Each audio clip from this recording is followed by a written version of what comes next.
Chapter 10 was a cliffhanger, huh? Well, let's do chapter 11 then, okay? Chapter 11 starts with Naya from 2008, Southern Sudan. After the two men left the village, the task of clearing more of the land between the two trees began. It was very hard work. The smaller trees and the bushes had to be burned or uprooted. The long grass had to be scythed and hoed away. It was dangerous work, too, as poisonous snakes and scorpions hid in the grass. Naya was still making the 2 daily trips to the pond. Each time she returned, she could see that slowly but surely the patch of cleared earth was growing larger. The earth was dry and rock hard. Naya felt puzzled and doubtful. How could there be water in such a place?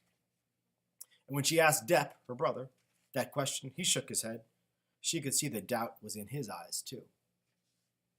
Now it's time for Salva. Now it's Southern Sudan and Ethiopia, 1985. They buried Uncle in a hole about 2 feet deep, a hole that had already been made by some kind of animal. Out of respect for him, the group walked no more that day, but took time to mourn the man who had been their leader. Salva was too numb to think, and when thoughts did come to him, they seemed silly. He was annoyed that they would not be able to eat after all. While the men had been looting the group, more birds had arrived and pecked at the roasted stork until it was nothing but bones. The time for grief was short, and the walking began again soon after dark. Despite the numbness in his heart, Salva was amazed to find himself walking faster and more boldly than he had before. Marial was gone. Uncle was gone, too, murdered by those newer men right before Salva's eyes. Marial and Uncle were no longer by his side, and they never would be again. But Salva knew that both of them would have wanted him to survive, to finish the trip and reach the Itang refugee camp safely.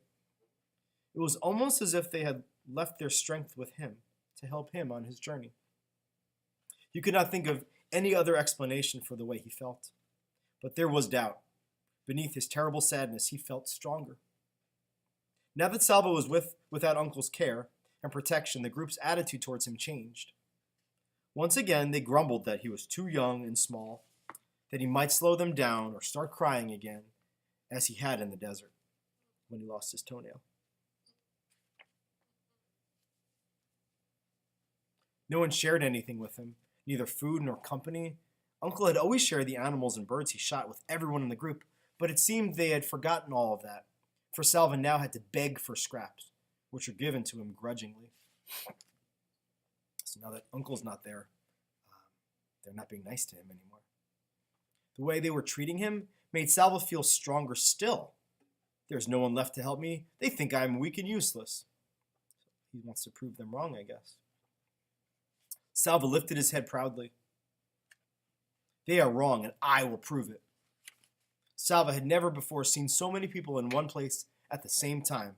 How could there be this many people in the world? More than hundreds, more than thousands, thousands upon thousands. They must have made it to the refugee camp, huh? People in lines and masses and clumps, people milling around, standing, sitting, crouching on the ground, lying down with their legs curled up because there was not enough room to stretch out.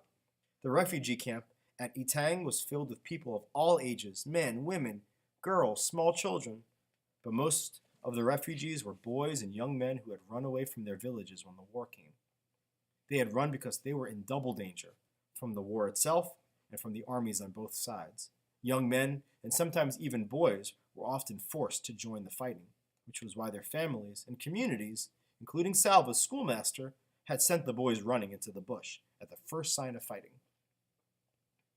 Children who arrived at the refugee camp without their families were grouped together.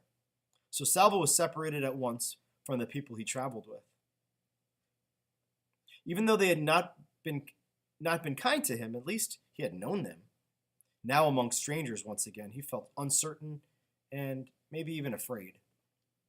As he walked through the camp with several other boys, Salva glanced at every face he passed.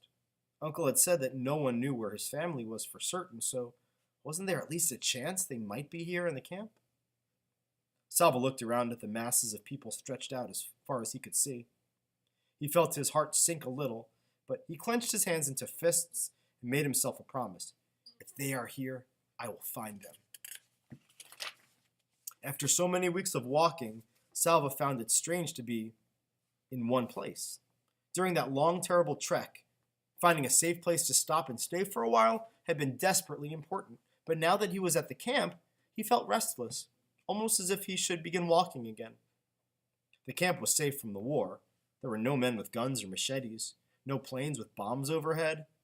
On the evening of his very first day, Salva was given a bowl of boiled maize to eat, and another one the next morning.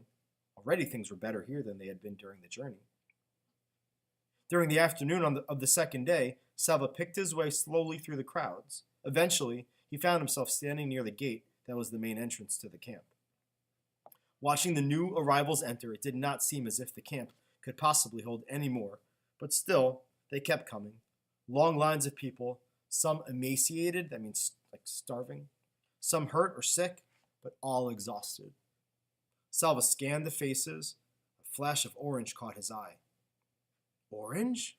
An orange headscarf? He began pushing and stumbling past people. Someone spoke to him angrily, but he did not stop to excuse himself. He could still see the vivid spot of orange. Yes, it was a headscarf. The woman's back was to him, but she was tall, like his mother. He had to catch up. There were too many people in the way. A half sob broke free from Salva's lips. He mustn't lose track of her. And that's the end of chapter 11. I wonder who he thinks he sees. Does he think it's his mother? What does the orange headscarf have to do with anything? I don't know. We'll have to find out tomorrow.